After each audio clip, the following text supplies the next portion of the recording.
Selamat datang kembali di channel Endokrin Metabolik Indonesia. Pada kesempatan kali ini, saya akan membahas mengenai kelenjar hipofisis.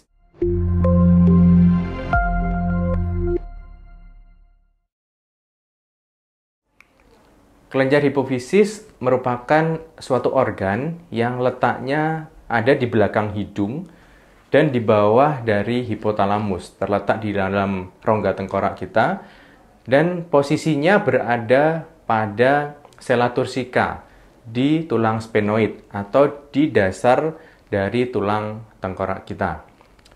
Ukurannya sangat kecil, kira-kira sekitar 10 x 13 x 6 mm, dan beratnya sekitar setengah sampai 1 gram. Jadi kurang lebih seperti ukuran kacang merah.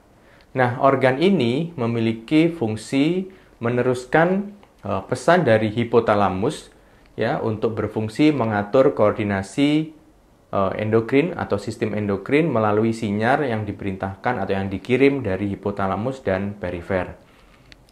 Beberapa hormon yang dihasilkan dibagi menjadi dua kelompok besar, yaitu hipotalamus menghasilkan hormon-hormon di hipofisis anterior, kemudian hipotalamus menghasilkan hormon-hormon di hipofisis posterior. Pada hipofisis anterior terdapat beberapa macam hormon seperti gonadotropin, somatotropin, kortikotropin, laktotropin, dan tirotropin. Sedangkan pada hipofisis posterior menghasilkan vasopresin dan oksitosin. Hipofisis anterior, hormon yang pertama adalah gonadotropin. Gonadotropin mendapatkan perintah atau sinyal dari hipotalamus. Kemudian hipofisis anterior akan memproduksi hormon yaitu LH dan FSH. LH akan memberikan target organ pada ovarium. Kemudian ovarium akan menghasilkan estrogen dan progesteron. Hal ini akan bermanfaat saat proses ovulasi pada seorang wanita. Kemudian hormon yang kedua adalah FSH. FSH akan memiliki target organ yaitu di testis.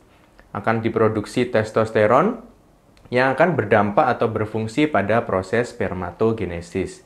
Secara umum, gonadotropin memiliki fungsi koordinasi dalam hal pubertas, reproduksi, fertilitas, serta gametogenesis dan produksi dari hormon-hormon seksual. Selanjutnya adalah somatotropin, atau biasa kita sebut sebagai growth hormone atau hormon pertumbuhan. Sama seperti yang sebelumnya bahwa growth hormone ini diproduksi oleh hipofisis anterior atas sinyal dari hipotalamus.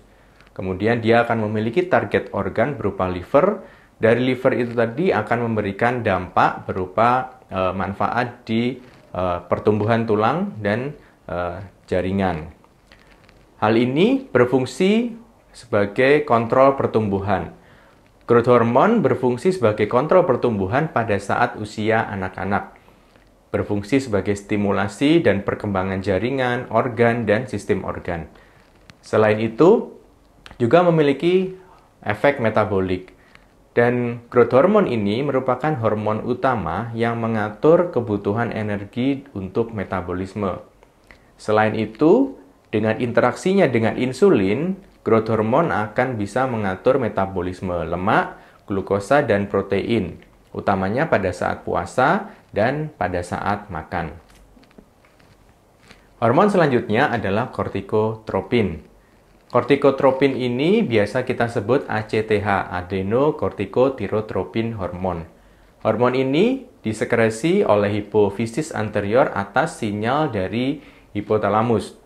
Dan target organnya adalah kelenjar adrenal, suatu kelenjar yang posisinya di atas ginjal, suprarenal.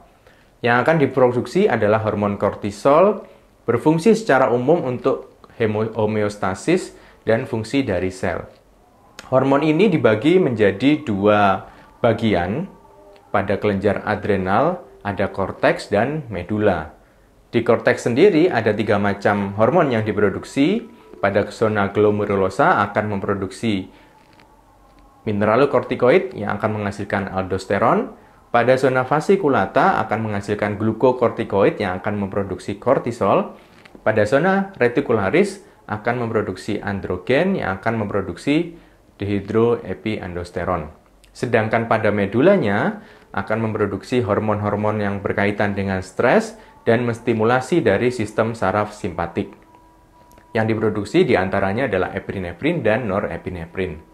Secara umum, kortikotropin ini berfungsi untuk pengendalian stresor dari luar ataupun dari dalam tubuh, berupa stresor nyeri, infeksi, inflamasi, perdarahan, hipovolemik, trauma, psikologis, hipoglikemia, dan kondisi-kondisi terkait penyakit akut.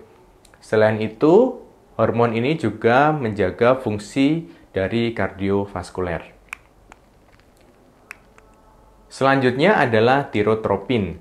Tirotropin ini diproduksi oleh hipofisis anterior dengan memproduksi TSH, Thyroid Stimulating Hormone. Kemudian TSH ini akan memberikan dampak pada target organnya, yaitu kelenjar tiroid. Yang kemudian kelenjar tiroid ini akan memproduksi T4 dan T3.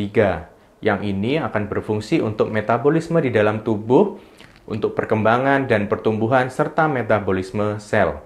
Secara umum, hormon ini juga berfungsi sebagai sintesis protein dan pengatur suhu atau termogenesis. Selanjutnya adalah laktotropin. Laktotropin uniknya di sini, di saat produksi dari hormon yang lain di hipofisis anterior distimulasi oleh hipotalamus, untuk laktotropin ini hormon yang dihasilkan adalah prolaktin. Dan regulasi atau pengaturan sintesis hormon prolaktin ini dilakukan atas inhibisi atau fungsi inhibisi dari dopamin. Prolaktin berfungsi atau mengatur metabolisme pada produksi air susu ibu pada saat kehamilan dan laktasi. Selain itu, memiliki fungsi tambahan berupa reproduksi, metabolik, dan imunitas. Selanjutnya adalah hormon-hormon di hipofisis posterior. Ada dua jenis hormon di sini, yaitu vasopresin dan oksitosin.